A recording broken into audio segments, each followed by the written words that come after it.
with Jody and Alex Misiak. And today we're going to talk a little bit about my yoga journey and a little bit more about relationships as well and how it kind of brought me to Alex. Yoga holds a special place in my heart, but it hasn't always. So before I actually fell in love with yoga, I was the person that looked at people doing yoga. So we mentioned in the last episode that I taught fitness classes. They also offered yoga there. And I remember looking at it and even like talking with a friend, I'm like, I don't get it. I don't understand why you're just laying there wasting time. Mm-hmm. And that's where I was then. I was on constant go. Meditating just seemed silly because I couldn't sit still long enough. Like that's where I was. And now like fast forward and I love yoga and I love meditating and I don't see my life without pausing now. But I was a person that never paused. I was constantly on go. And that was before my self-love journey. Before I slowed myself down and really connected with who I am. So if you find yourself on go all the time and maybe being like, how can they just lay there and meditate or just be or sit in that pose for so long? Ask yourself, are you trying to stay busy so you can't feel, you can't bring up things and things like that. So think about that. So if yoga and meditation is not part of your life, it doesn't need to be, but if you're kind of fighting that or you're kind of mocking it or making fun of it, ask yourself why. Maybe that's not your thing and that's not you're not looking at it going like, why would they do that? Maybe you're already meditating and doing yoga and that's amazing. Because it does open up that space to create that loving relationship with yourself. So that's we have some guests on our show today. Yeah, if you hear the slight meows. Our two kitties, Trigger and Skylar, decided to be with us today. So if you're going and being hustle and bustle, just slow down a little bit. And the fun thing is you don't have to sit down and meditate forever. You don't have to do a guided meditation. You don't even have to do a yoga pose. You can just sit there and focus on your breath. Like it's that simple. And it sounds simple, but then doing it, your brain can go like crazy and like, oh, I need to do this and I need to do that. So I think that's the part that is most important is to quiet those thoughts and just touch it. And that's the part that requires practice. So if you're the kind of person that's like, I don't want to do that because it's either it's too easy or I don't understand it, or when I try it, I got all these thoughts going through my head. It's like, okay, that's fine. A lot of us are like that. I'm like that. You have to learn to slow down and quiet those thoughts and really meditate, and then you'll start to see the benefits. Yes. Because until then, all you're really doing is just being still, letting your mind run. That is true. But you'll get there.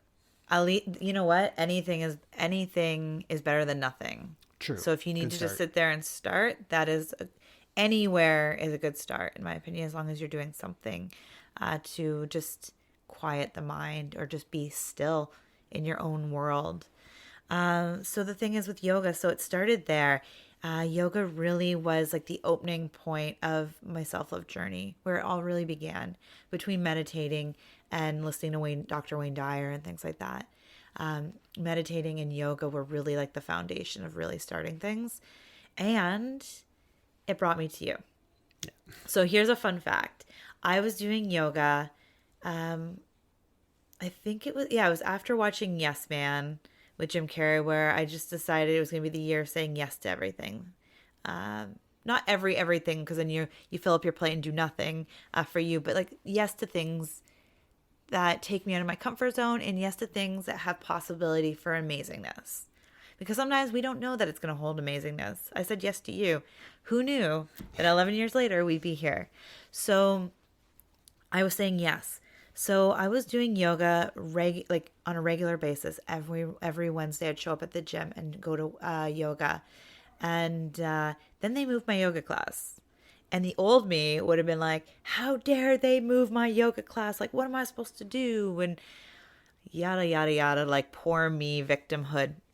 And instead I was like, okay, this is cool. Like, let's do something different. So like obviously I went to yoga still, and I think it moved to Thursday or something like that. I was like, let's see what classes are on at Impact where I taught fitness. And sure enough, that was swing. I'm like, well, I've always wanted to try swing. Let's do swing on Wednesdays. Like, because here's me. I came out of a relationship, and I just was filling like my evenings. And it was, like I said, it was the beginning of my self-love journey where I got more comfortable with who I am. So, or actually I was doing yoga for a while. So that was already beginning because it was actually a year into my self-love journey. So I just decided to go. The first week, it's one couple and myself. So I'm dancing with the instructor most of the time. I get home and I'm like, I need to find myself a partner. Not like I need a man or anything, but I need a partner. Because the fun thing is, before all this happened with the swing class, I think it was a week before meeting you, Alex, I actually said to myself, I am enough. I am enough just as I am. I don't need a man to make me feel good, to make me feel more like that I'm enough, that I don't need someone else's love to really indicate that I am worthy of love, because I am worthy of love. So I was at that place where I'm like, I don't need a man. Like, I'm solid. And that's why when you said yes to me, or sorry, not yes, when you asked me out, I went way over my head, because it wasn't that I was swearing off men or like, I'm never dating again. It was just that I was at that place of non-looking. Yeah. I was neutral. I was in that amazing zone of awesome. And that's where I was at when I met you. So a week later, that's when we met. But anyways, so first week partner, I'm going through my phone, looking all these guy friends I have. I was working with a lot of guys. I'm like, hey, maybe they go. But I'm like, they'd never pay for a dance class. I'm like, I'm not paying somebody to be my partner. So what do? Next week, I show up again because I'm like, I love dancing. I want to do this. Let's do this. And then, yay, I was super excited. There was another single guy. And it was Alex. And that's where our journey really began. Yep.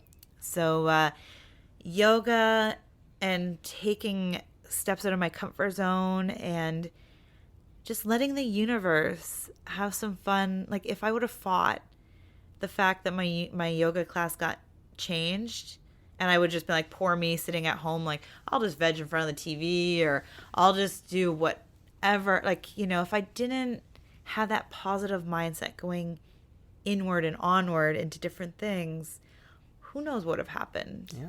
I might never have met you, or maybe later, who knows?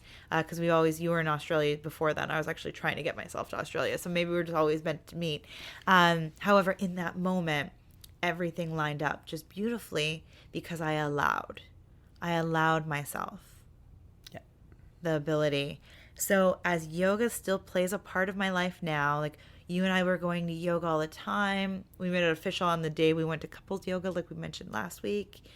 And we were going to yoga all the time until I was like, just paying for a gym membership to only go to yoga just didn't seem worthy. And then I was worth it. Then I had this really amazing yoga teacher that I absolutely loved. And I just never really felt connected. And yes, I did prenatal yoga through my pregnancies. However, just last year, I really made yoga a part of my lifestyle again. Mm-hmm. And in that, I remembered how much I love yoga and how much it plays a role in my life. And I want to share it with others. So here I am, stepping out this year, out of my comfort zone this year.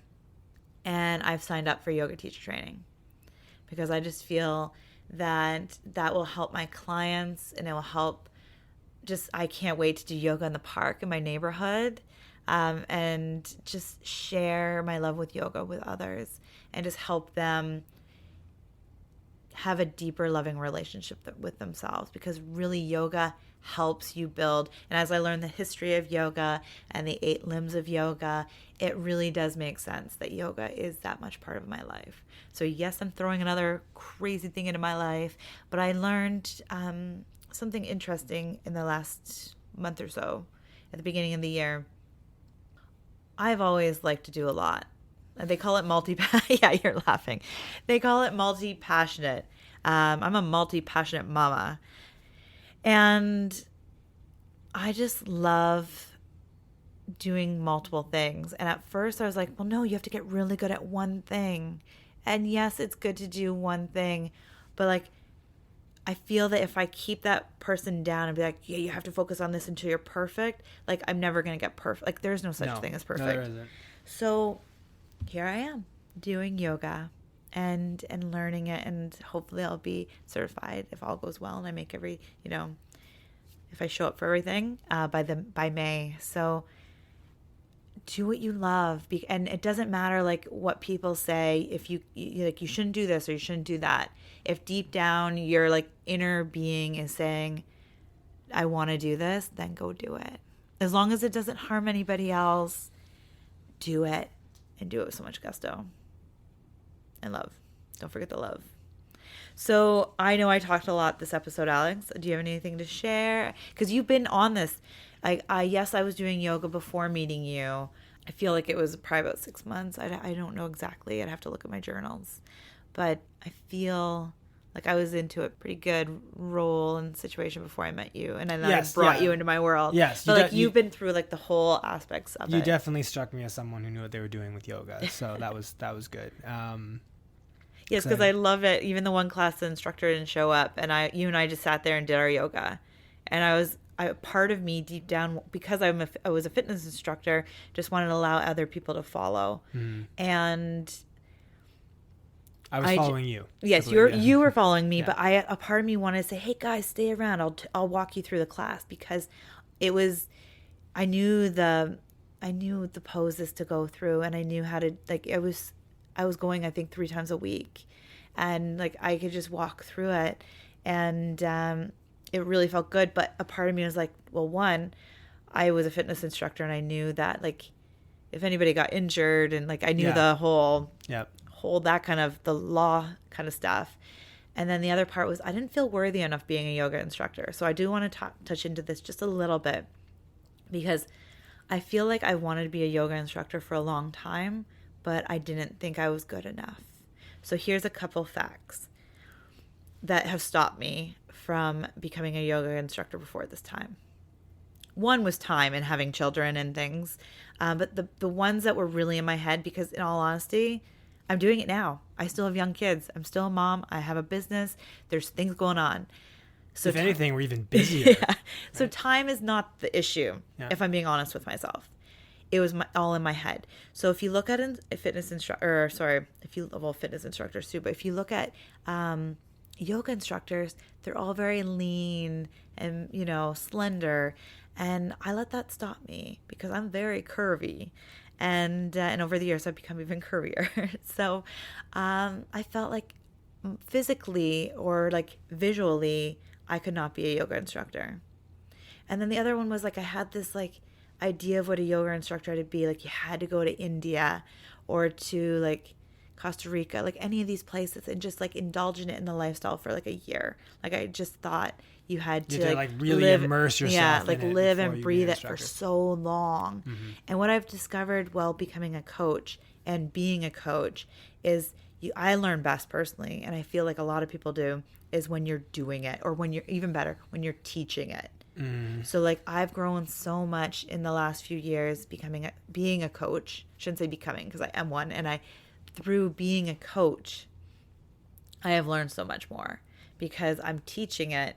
But then I'm like, well, if I teach it, I need to live it too, because I don't want to just be the person that spits stuff out and then just like goes back and like doesn't do it themselves. Practice what you preach. Exactly. Yep. So a lot of things held me back.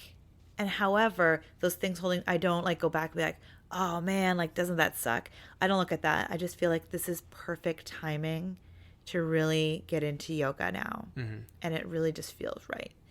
So if something's holding you back just because you don't think you're good enough, or your visual, you don't fit the image in your head of what that thing should be. Yep. Don't let that stop you. Mm-hmm. We all Please don't let that stop you. That's what stopped me from dancing for a long time. And I had to work through that before I could pick up dancing. Yeah. So yeah, absolutely. That's a really good advice. Yeah, and I've always been curvy, and I taught fitness classes. So I'm a lot more curvy than when you met me, Alex. But, so you can't, of which no one on this side of the microphone is complaining about, by the way. Yeah.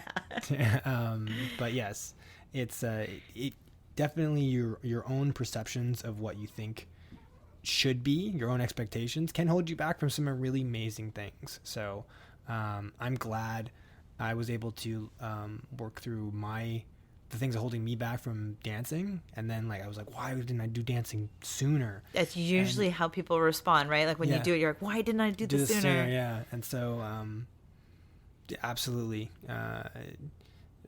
spend some time with yourself and go, okay, why am I really not doing this? And is there anything really stopping me? And if there isn't, just go do it. Because like I said, time is usually when people say I don't have enough time, it just means that either you're not making what you want a priority, or there's those fears holding you back, like I have and had, and I still have them.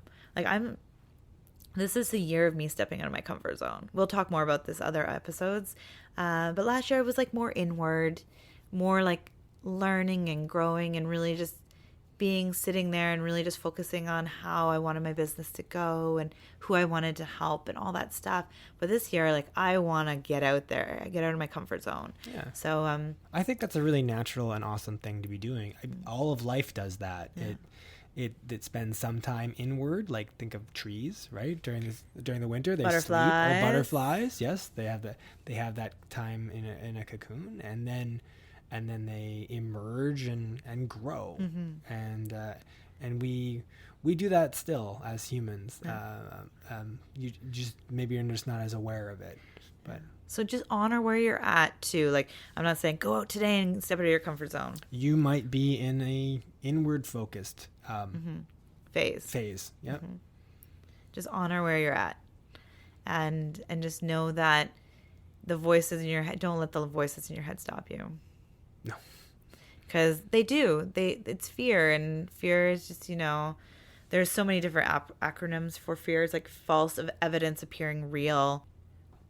I like that one, false evidence appearing real, and that's true. And there's another one I love, but I can't think of it off the top of my head, unfortunately. They're all there. The important thing, the takeaway is, don't let it stop you.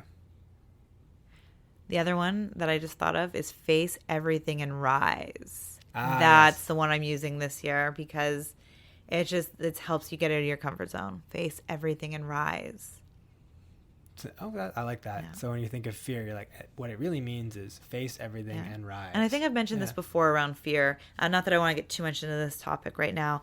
Is just that fear though has for me, when I feel the butterflies or when I feel fear, I'm just yay, I'm stepping out of my comfort zone. I'm growing. So sometimes you can just change your mindset or your perspective of something, and that will help you get through it as well. So do you have anything else to add about yoga or? I think this year I'd like to do more yoga. I know you've started doing it more around the house as well, and you've been involving the kids. And I think over the Christmas break, we did it, and I think I did it too. Yes, the kids wanted you to join in. To join in yoga, so we all did yoga together, and that's cool too. Yes, the kids it's really amazing, and I look forward to really seeing where this journey goes as a family too. So not just as a couple, but as a family, because Anastasia does it at school, and then she comes home now and does her own little sequence and walks her brother through it, and it's been really beautiful to watch her really embrace the yoga world as well, and it's just been really beautiful. And then over the holiday break, the Christmas break, the kids were crazy energy, so I'm let's see if we can direct that energy in a different way. And yes, we did some yoga as a family.